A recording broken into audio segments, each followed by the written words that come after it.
Let's look at topic 4 in UG ECON, which is poverty and poverty reduction strategies. And here we shall start by defining what poverty is. Poverty is, in most general sense, it is lack of necessities, when you don't have the basic needs of life. The food, the shelter, the clothing, education. In general sense, it's what we call poverty.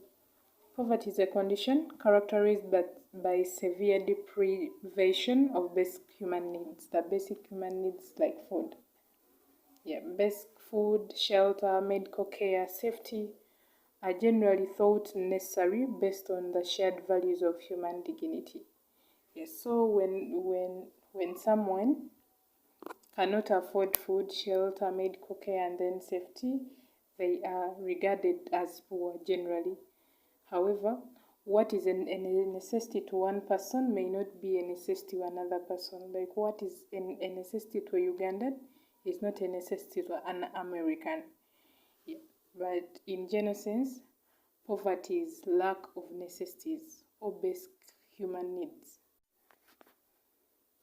Let's look at the manifestations of poverty. Poverty manifests itself in the following ways. For example, lack of income and productive resources sufficient to ensure sustainable livelihood.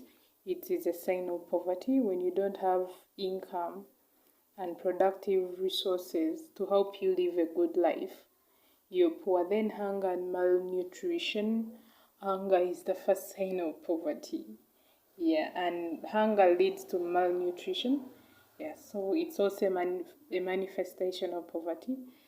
Ill health, when you're ever getting sick, it's a sign of poverty. Then limited or lack of access to education and other basic services.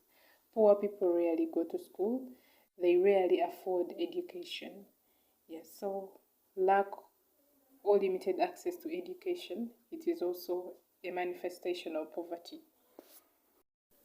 Another manifestation is increased mortality from illness. When the rate of people who die every day increase out of sickness, they increase, it's a sign of poverty because they can't afford medical care. Then another one is homelessness and inadequate housing.